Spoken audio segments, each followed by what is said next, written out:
آپ نے کہہ دیا اختر قادری خلد میں چل دیا، یہ زباں ایک جنت رسیدہ کی ہے۔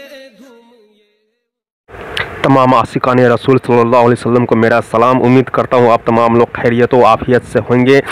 تو ماشاءاللہ سبحان اللہ، ہمارے نبی کریم صلی اللہ علیہ وسلم کی شان و عظمت ہمارے سنی بھائی، سنی عالم ہی بیان کر سکتے ہیں۔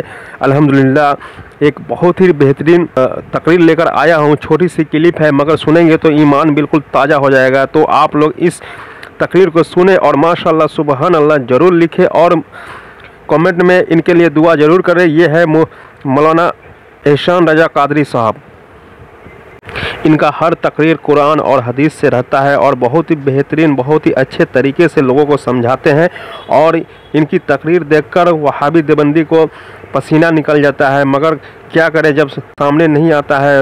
خیر کوئی بات نہیں، سامنے آئے نہ آئے، بس ہم تمام سنی حنفی بریلوی بھائی جو ہے اپنا عقیدہ درست رکھے اور ایسے ہی عالموں کو فالو کرے اور ان کی باتوں کو سنے۔ یہ تفسیر کی روشنی میں ہے، اور اسی کا ترجمہ تو سیدی اعلیٰ حضرت نے حاضر و ناظر فرمایا، اور وَعَلَّمَكَ مَا لَمْ تَكُنْ تَعْلَمْ کا ترجمہ اعلیٰ حضرت نے کیا فرمایا، عَلَّمَهُ الْبَيَانَ کا ترجمہ کیا فرمایا۔ دیگر تراجم اٹھا کر دیکھ لیجئے، عَلَّمَهُ الْبَيَانَ کا ترجمہ کیا کہ اللہ نے حضور کو بیان سکھایا۔ اب بیان کا مطلب کیا؟ ترجمہ میں یہ بھی لکھا ہے کہ اللہ تعالیٰ نے حضور علیہ السلام کو ایلوکوینس سکھایا، یعنی فصاحت سکھائی، لیکن بیان کا صحیح معنی کیا بتایا جائے؟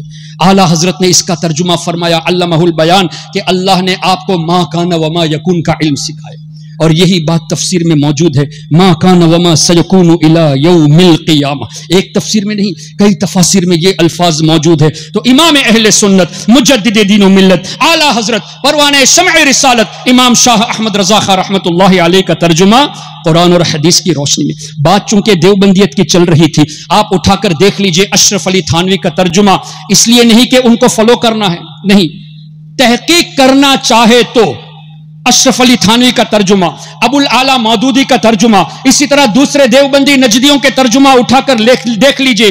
قرآن کریم کی آیت، اللہ نے فرمایا لئن اشرکت لیحبطن عملک۔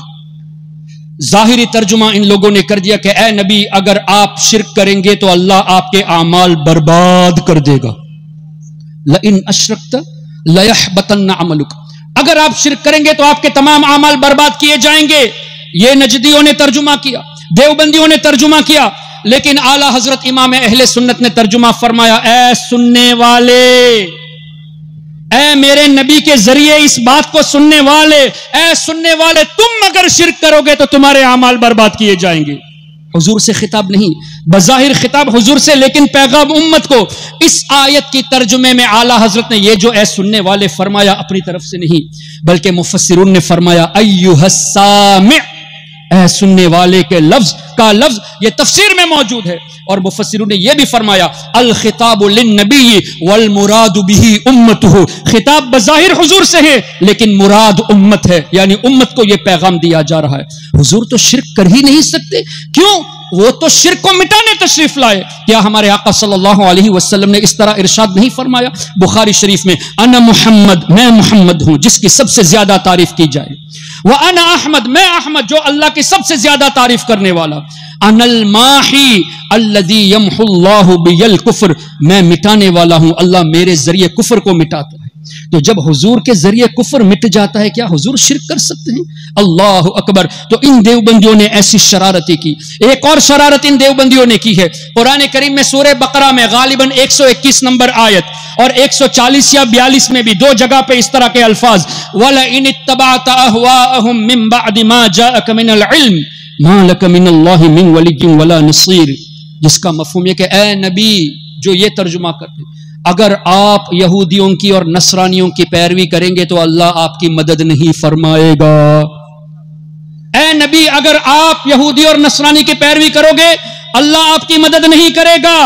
اس آیت کی تفسیر اٹھا کر دیکھ لیجئے، یہاں بھی مفسرون نے یہی فرمایا الخطاب للنبی والمراد به امته، یہ حضور کے ذریعے امت کو پیغام دیا جا رہا ہے کہ اے میری امت کے لوگوں، تم اگر ان کی پیروی کرو گے تو اللہ کی مدد نہیں ملے گی۔